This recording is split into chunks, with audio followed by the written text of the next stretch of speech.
The greatest moments in military history happened when bravery and daring came together to turn the tide of war. The Allied invasion of Normandy on D-Day, 1944. George Washington crossing the Delaware River on a frigid Christmas morning in 1776. The French troops who rode heroically to the Battle of the Marne in taxis. Wait, French troops hitching rides to a battle in taxis. Okay, we need to talk about that one.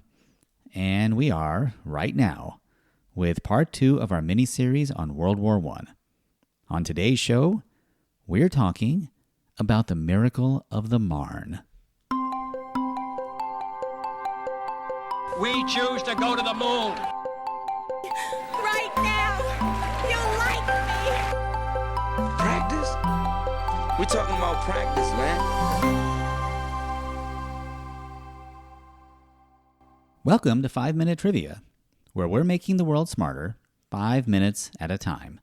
I'm your host, R.M. Zubairi. In September 1914, Europe was at war.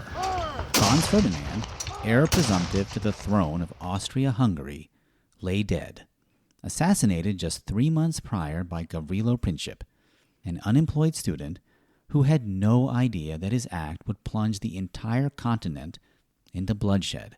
As you may recall from last week's show, Austria-Hungary treated the Archduke's murder by one man as an act of war by the entire nation of Serbia. Austria declared war on Serbia, and a complex system of alliances was activated. First, Russia came to Serbia's defense. Then Germany, Austria-Hungary's ally, declared war on Russia, and also France because France was Russia's ally. This meant that the Germans were fighting a war on two opposite fronts, in the east with Russia and the west with France. Now, fighting Russia in Russia is hard. The country is enormous and the weather sucks. If you don't believe us, just ask the man we are legally obligated to mention in every show we do. That's right, Napoleon Bonaparte.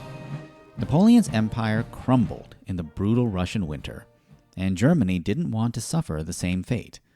They sought a quick end to their French campaign, so they decided to swing through the neutral state of Belgium, quickly take Paris, and call it a day. And the Germans pretty much did just that. They advanced quickly through France, and within a month of declaring war, the German army was on the doorstep of Paris, in the valley of the River Marne. Today, that's where you'll find Paris Disneyland. It's just 30 miles from the city. The French needed to mobilize troops as fast as they could. They loaded the trains, grabbed every horse, truck, car, and even bicycle. But it wasn't enough. The Germans were coming with over 1 million soldiers to overrun the city. In desperation, the army turned to taxis. In 1914, there were about 10,000 taxis in Paris, though only about 3,000 were available because their drivers were serving in the army. Also, the taxis themselves were made by Renault, which has long held a reputation as the car of choice for people who like to walk. Nevertheless, the police literally stopped taxis in the streets of Paris, tossed out the passengers, and assembled them into possibly the world's slowest land-bound armada. Fleets of taxis took thousands of men to the front, where they would ultimately not do a lot. Most of them just sat around waiting for orders, and those that did fight didn't add much. I mean, the Battle of the Marne involved 1 million French soldiers, so a few thousand men is not even a rounding error. So then, why do we remember this incident at all?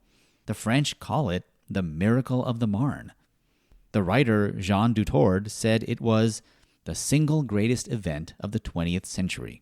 The same century that gave us the moon landing and the moonwalk. Like, what are they talking about? Well, in terms of numbers, a few thousand men was basically nothing.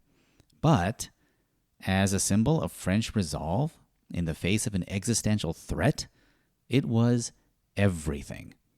There was something heroic in those images of slow taxis gallantly sputtering into battle that galvanized France and its army. The Germans would lose the Battle of the Marne, even though they outnumbered the French by 500,000 troops. They would not take Paris and ultimately retreated, pushed 60 miles back and never advancing beyond a stationary line of trenches until the end of the war, a war that they, along with their allies in Austria-Hungary and the Ottoman Empire, would lose. So what happened to the taxis? Well, after dropping off the troops, they returned to Paris and went right back to work. The drivers, incidentally, kept their meters running the entire round trip and actually billed the army for their time. They may have been patriots, but they were even better businessmen. And with that, our 5 or so minutes is up. That's all for this week's episode. Tune in next week for the conclusion of our mini-series on World War I. Until then, thanks for listening.